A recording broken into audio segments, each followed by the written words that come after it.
History was made at the Grammy Awards last night. Beyoncé added 4 more trophies to her collection, bringing her to a record-breaking 32. She won the extra 4 for her album Renaissance, but did not win the most prestigious award, Album of the Year. NPR's Mandalit Del Barco is here to explain what happened. Let's start, Mandalit, with Beyoncé. What happened?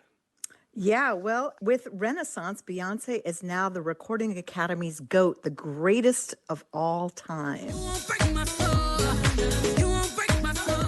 I'd like to thank the queer community for your love and for inventing this genre.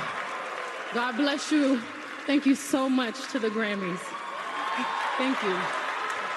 But, you know, the night was bittersweet for Beyoncé. She didn't win any of the big awards, record, album, or song of the year.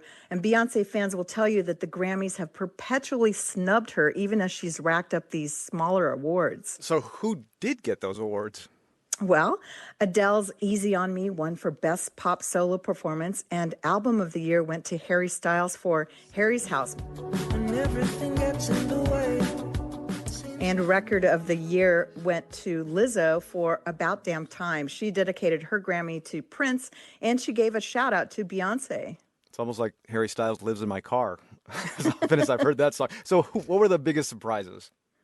Well, Song of the Year, which most people had expected to go to Adele or Beyoncé or even Taylor Swift, instead it went to Bonnie Raitt, and that was for a song she wrote inspired by the late singer John Prine.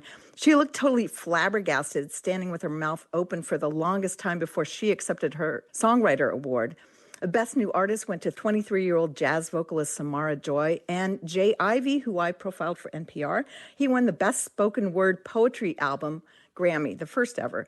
And actress Viola Davis, she won for the audiobook of her memoir. And so she's now an EGOT, winning an Emmy, a Grammy, an Oscar, and a Tony. Now, the live performances at the Grammys are usually stuff that everyone talks about the next day. So any standouts this year?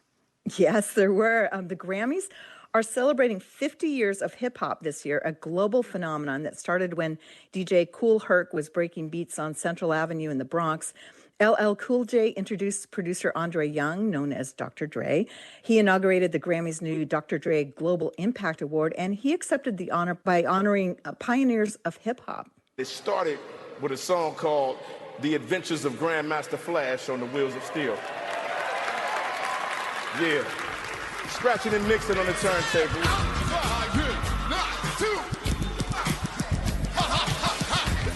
Don't Push Me because I'm close to the edge. Grandmaster Flash himself took the stage with Run DMC, Public Enemy, Queen Latifah, Salt and Pepper, Busta Rhymes, all these OG hip-hop heads and newer ones. For those of us who grew up in the earlier days of New York hip-hop, it was such a nostalgic treat seeing them rocking the mic with MCs scratching the turntables, with B-boys dancing, the tracksuits, the suitcase-sized boom boxes. You know, back in the day, the Grammys didn't respect hip-hop, so this felt like a real moment, you know? Yeah, it only took 40 years. That's NPR culture correspondent Mandalit Del Barco. Yeah, 50. Mandalit Del Barco, thanks. Sure.